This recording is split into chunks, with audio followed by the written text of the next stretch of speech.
ನಮ್ ತಂದೆ ತಾಯಿ ನನಗೆ ನಾನು ಇಲ್ಲಿದ್ದೀನಿ ಅಲ್ಲ, ಇಲ್ಲಿದ್ದಾಗ ನಾನು ಅವ್ರ ಮಗಳಾಗಿ ಪುಟ್ಟು ಬಿಂದಿಯಾಗಿ ಇರ್ತೀನಿ. ನಾನು ನಮ್ಮ ಹುಡುಗರಿಗೆ ಹೇಳ್ತಿದ್ದೆ, ಕ್ಯಾರವನ್ ಇಂದ ಬಂದಾಗ ಅದೊಂಥರ ರಚಿತಾ ರಾಮನ್ ತರ ಅನ್ಸುತ್ತೆ, ಬಟ್ ನಮ್ಮನೇಲಿ ಇದ್ದಾಗ ನಾನು ಆ ಟ್ರೇಡ್ಸೇ ಇರಲ್ಲ. ಎಲ್ಲರೂ ಅವ್ರವ್ರ ಮನೇಲಿ ಅವ್ರವ್ರ ಮಕ್ಳೇ, ಅಂಡ್ ನಾವ್ಯಾರು ಹಿಂಗೆ ಇರೋದೂ ಇಲ್ಲ. ನಮ್ಮ ಅಪ್ಪ ಅಮ್ಮ ನನ್ ಅಕ್ಕಪಕ್ಕ ಬಂದ್ ನಿಂತ್ಕೊಂಡಾಗ ನನ್ನ ಪುಟ್ಟು ಮಗು ಇದ್ದಾಗ ಹೆಂಗಿದ್ನೋ ಹಂಗಿದ್ದೆ. ಇವತ್ತು ನಾನು ಅವ್ರ ತಂದೆ ತಾಯಿ ಸ್ಥಾನದಲ್ಲಿ ನಿಂತು ನಾನು ಅವ್ರನ್ನ ಹಿಡ್ಕೊಂಡಿದ್ದೆ ಇವತ್ತು.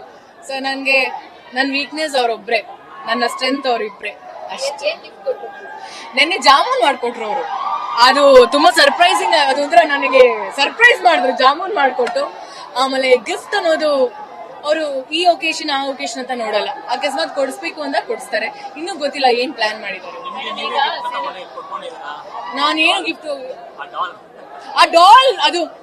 ಆ ಡಾಲ್ ಏನಿದೆ ಅಲ್ಲ, ಸತ್ಯವಾಗ್ಲೂ ಹೇಳ್ತೀನಿ, ನಾನು ಫಸ್ಟ್ ಟೈಮ್ ದುಡ್ಡು ಕೊಟ್ಟು ತಗೊಂಡಿರುವಂತ ಡಾಲ್ ಇಷ್ಟು ವರ್ಷದಲ್ಲಿ. ನನ್ನ ಅಮ್ಮ ನನಗೆ ಚಿಕ್ಕ ವಯಸ್ಸಲ್ಲಿ ಬಾಬಿ ಡಾಲ್ ಕೊಡ್ಸಿದ್ರು. ಆಮೇಲೆ ನಾನು ಯಾವತ್ತೂ ದುಡ್ಡು ಕೊಟ್ಟು ನಂಗೆ ಡಾಲ್ಸ್ ಎಲ್ಲ ಅಷ್ಟು I am not fond of it. Airport ಇಂದ ಬರ್ತಾ ತುಂಬಾನೇ ಇಷ್ಟ ಆಯ್ತು ಅದು ನಾನೇ ದುಡ್ಡು ಕೊಟ್ಟು ತಗೊಂಡಿರುವಂತ ಡಾಲ್.